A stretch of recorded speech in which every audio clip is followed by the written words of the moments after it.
The first trailer for Matt Reeves' Batman is here, guys, and it is a good one. But with a trailer like this, there are a ton of Easter eggs that you might have missed, and that's why I am here. So in this episode, I am going to showcase some of the Easter eggs that you might have missed during the trailer, the very first trailer for the Batman. And stay tuned for the end of this episode because I have a riddle for you. So guys, let's get it.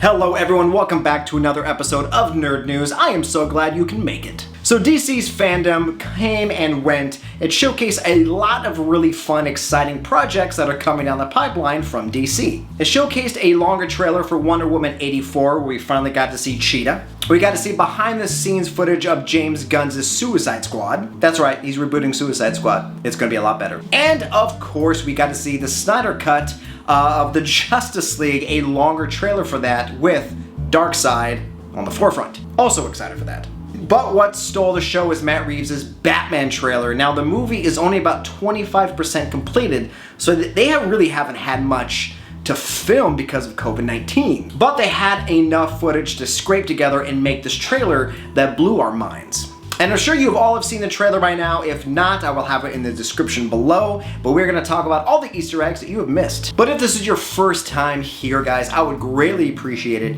if you would just karate chop that like, the subscribe, and the notification bell so that you can be notified of all things Nerd News. So with that out of the way, let's get into it. So when we first caught wind that this movie was being filmed with Robert Pattinson donning the cape and cowl, we thought that Twilight guy? But then we saw the test footage, you know, the one with the red light, and we're like, all right, you piqued my interest. And we would have had a trailer by now if it wasn't for COVID-19, so we just had to settle with that test footage of the costume for the longest time. But thank you DC fandom and all the people out there in the interwebs who made this possible, because this trailer finally gave us a glimpse into what this world is going to be about. So if you're unfamiliar with what they're doing in this film is going to take place in year 2 of Bruce Wayne essentially being Batman. Since he's only been Batman for 2 years, that's why they cast a younger actor, because he's brand new to this crime fighting thing. I mean, that's why he looks young. That's why Robert Pattinson refused to work out for this role, because he's young. He's slowly learning what to do.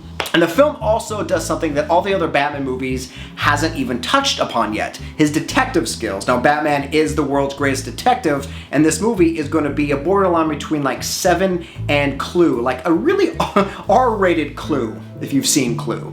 And this film definitely is going to be, I mean, I wouldn't be surprised if they pushed a hard R, just because it's gritty. It's Gotham City, what I think Gotham City should be. Like that feel of the Tim Burton Batman, intertwined with the realism of Christopher Nolan. Sprinkle in the movie Seven, and you got this. Now, when you watch this trailer right off the bat, the music just grabs you. Music is such a big emotional hook.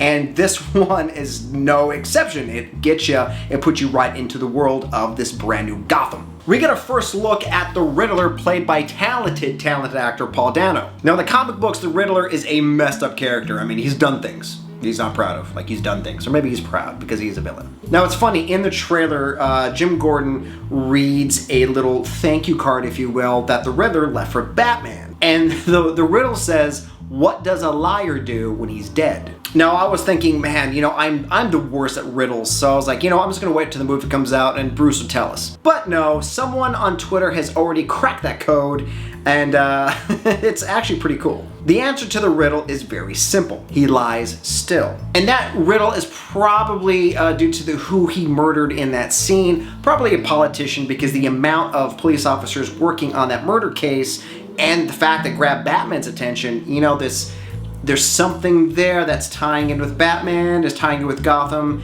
that's a high-profile murder that we'll definitely learn later on. Now, the first Easter egg actually is this card that the Riddler leaves for Batman.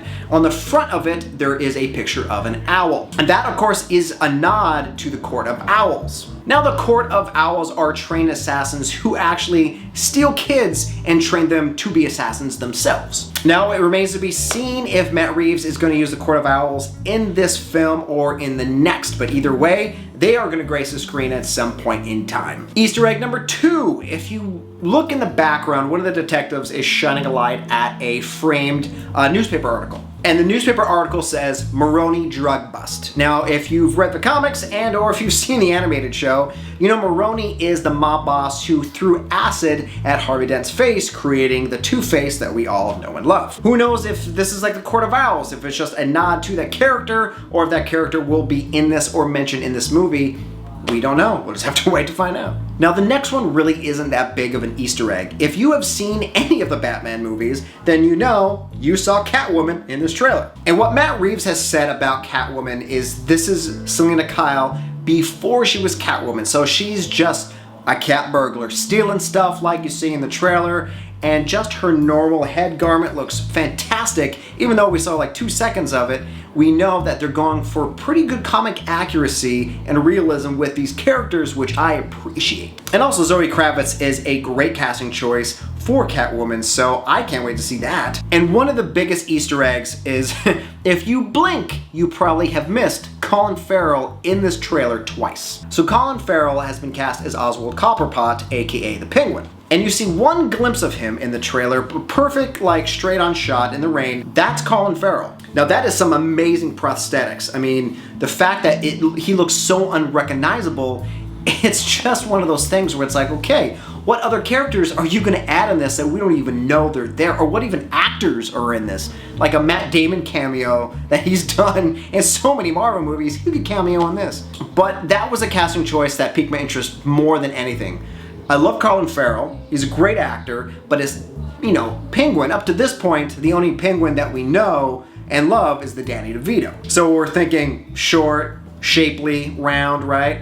This looks really good. And the last Easter egg, actually, I talked about when they had the test footage of his bat suit. If you haven't seen that episode, click on the card that's gonna pop up here, all about the breakdown of why the bat suit looks the way it does. But one of the things about Batman's chest, his bat symbol, that's actually the gun that killed his family. Now, Joe Chill killed his family. He took that gun, kind of melted it down and broke it apart and made it the bat symbol.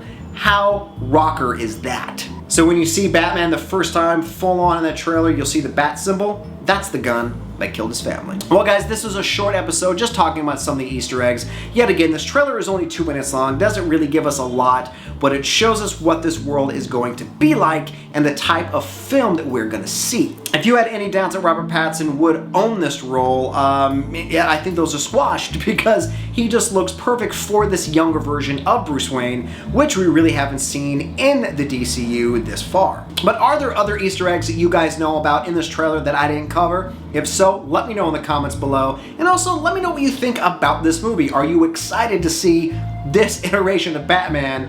I just have good feelings about this movie. All right, and before we leave, it's time for my riddle. Riddle me this. What has neither nails or bones, but has 4 fingers and a thumb?